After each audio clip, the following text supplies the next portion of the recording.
Nobody expects the most powerful man in the building to stop everything for the woman who cleans his floors. But that's exactly what happened. And what he did next? Nobody saw it coming. Every single morning at exactly 6:47 a.m., before the suits walked in, before the coffee machines started humming, before the glass elevator doors slid open for the first time, she was already there, mop in hand, head down, moving quietly through the marble halls of Hartwell. Tower like a ghost nobody noticed. Her name was Sophia, 29 years old, single mom, 2 kids at home. She'd been cleaning the 34th floor of this skyscraper for almost 3 years, and in all that time not one person had ever asked her name. Not one, until the day everything changed. Sophia was not the kind of woman who complained. She woke up before the sun, dropped her kids at her sister's apartment, took 2 buses to get downtown, and put on her blue uniform without a single word of bitterness. She needed this job. She needed the money. And so she kept her head down, her mouth shut, and she worked. But some mornings were harder than others. Some mornings, Sophia moved a little slower. Her right hand gripped the mop handle a little too tight. She kept her left arm close to her body, like she was protecting something, and the purple mark under her left eye, the one she tried to cover with cheap drugstore makeup, sometimes showed through anyway. Her coworker, Maria, noticed. She pulled Sophia aside one Tuesday morning near the supply closet and whispered, "Sophia, your face." Sophia touched her cheek and looked away. I walked into a cabinet door. Maria didn't say anything, but she knew. They both knew, because this wasn't the first time. Sophia had been with her boyfriend Derek for 4 years. To the outside world, Derek was fine, paid his bills, showed up to family dinners, smiled at the right moments. But behind closed doors, Derek had a temper like a match near gasoline. And Sophia had been the one getting burned for a long time. She had tried to leave twice before. The first time, Derek cried and begged and promised it would never happen again. The second time, he threatened to make sure she lost her job, her kids, everything. And Sophia, exhausted and scared and completely alone, believed him. So she stayed. She put on the makeup. She wore long sleeves when she could. She kept her head down at work and prayed that nobody looked too close. And for a long time, nobody did. His name was James Hartwell, 42 years old, CEO of Hartwell Industries. The kind of man whose name was on the building, on the conference rooms, on the coffee mugs in the break room. He was worth more money than most people could count. And he moved through his own company like a king through a castle. People moved out of his way, assistants rushed to keep up. Doors opened before he even reached them. James was not a bad man, but he was a busy one. And busy men, powerful men, they tend to walk past a lot of things without seeing them. He had walked past Sophia every single morning for almost 2 years, every single morning. And he had never once looked at her until the morning of March 4th. It was a Wednesday. James had been in back-to-back calls since 5 a.m. A deal in Atlanta was falling apart. His CFO had just quit with 2 weeks' notice, and his 7 a.m. presentation had been moved up by 30 minutes, which meant he was now walking through the 34th floor. Hallway at 6:49, coffee in hand, phone pressed to his ear, moving fast. He was mid-sentence when his shoe hit the wet floor near the elevator bank. He didn't fall, but he slipped just enough to grab the wall, and his coffee, a full, scalding hot cup, tipped sideways and splashed across the floor. He spun around, frustrated, and that's when he saw her. Sophia was crouched down immediately, paper towels in hand, already cleaning the mess before he could even say a word. She didn't look up. She just worked, fast, silent, head down. "I'm sorry," she said quietly. "I should have put the sign out further." James opened his mouth to say something sharp, something impatient, something that powerful. Busy men say when they're running late and their morning has gone sideways. But then he stopped, because when Sophia reached forward to wipe the floor, her sleeve slid back, and James saw her wrist. The bruise ran from her wrist all the way up her forearm, dark purple, yellow at the edges, the kind of mark that doesn't come from a cabinet door or a clumsy fall. James had seen enough in his life, his mother years ago, a chapter his family never talked about, to know exactly what he was looking at. He stood very still. Sophia noticed the silence. She glanced up just for a second, and when she saw where his eyes were, she yanked her sleeve down fast and stood up. "I'm fine," she said, before he had even asked. "Sorry again about the floor." She turned to walk away. "What's your name?" His voice was quiet, not sharp anymore, not CEO voice, just a person's voice. Sophia turned back slowly. She looked confused, like she was waiting for the punchline. "Sophia," she said. "Sophia." He said it like he was writing it down in his brain. "How long have you worked here?" "Almost 3 years." James nodded slowly. The phone call he'd been on had long since gone silent. Whoever was on the other end had either hung up or was listening. He didn't care. "Are you okay?" he asked.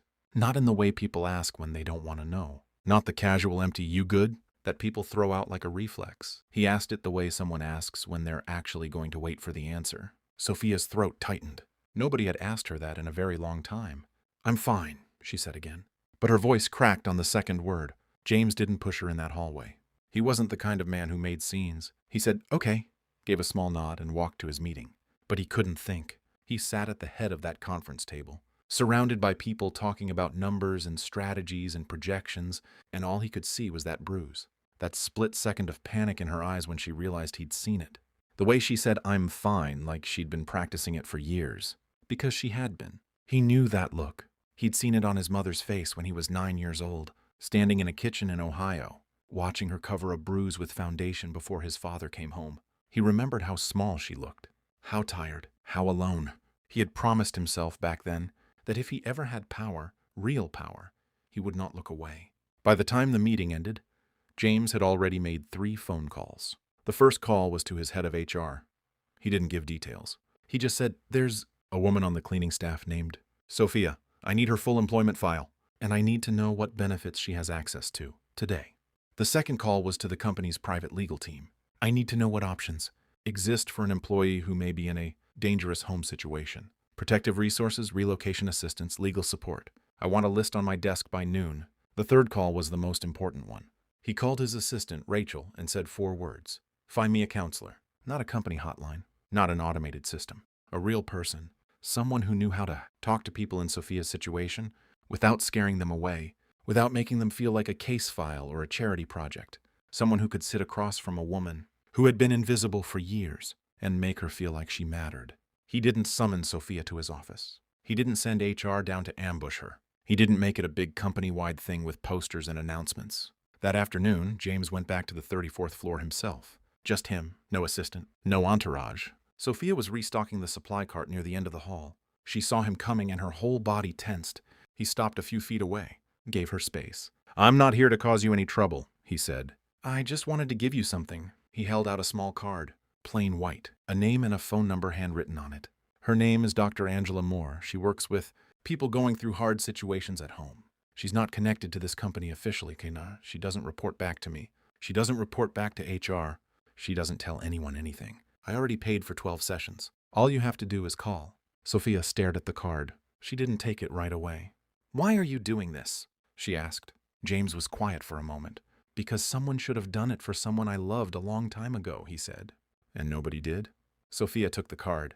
She didn't call Dr. Moore that night or the next night. She put the card in the front pocket of her jacket and went home and made dinner for her kids and tried to pretend everything was normal. But she kept touching that pocket, checking that the card was still there.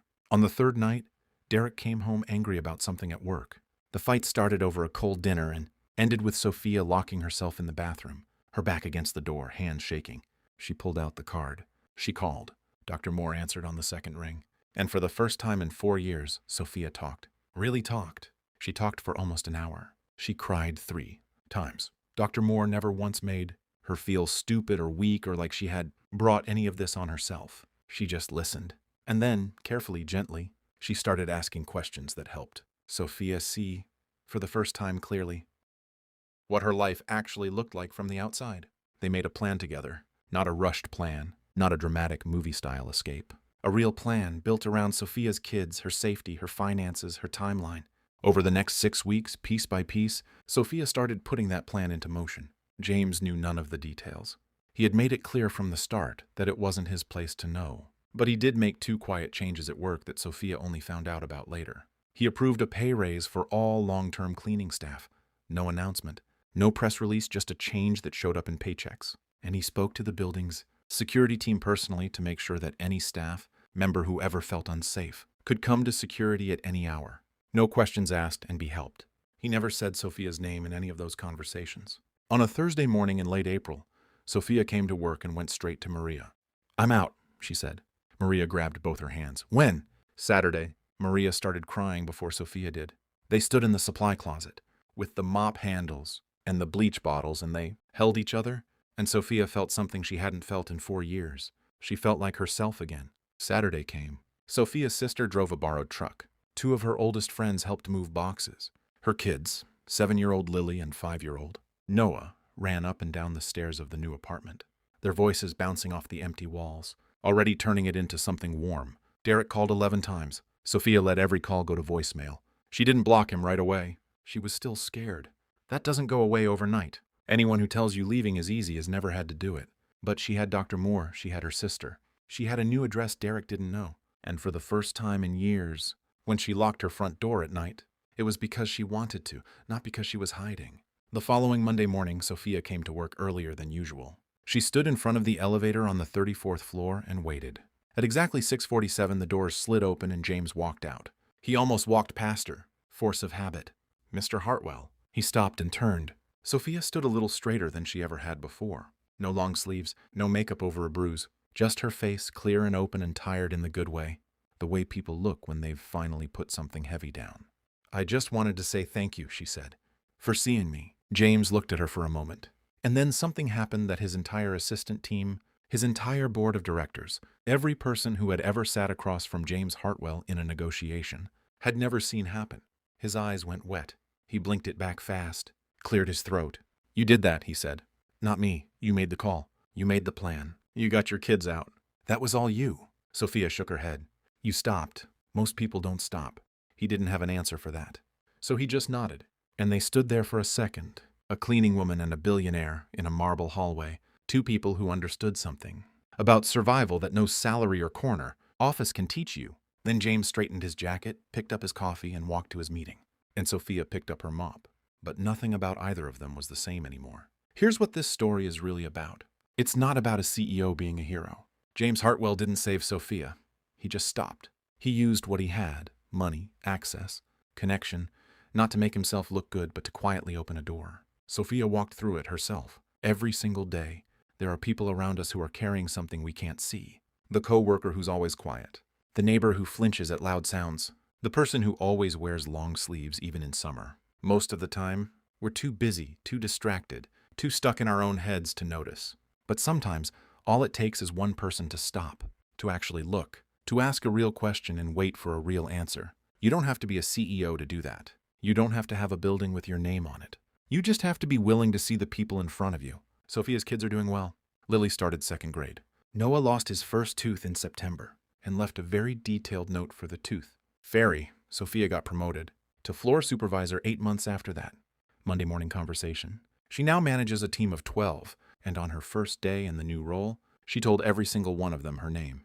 Derek never came back. Some doors once closed, stay that way. And every morning at exactly 6:47, before the suits walk in, before the coffee machines start humming, Sophia is already there. But she's not invisible anymore.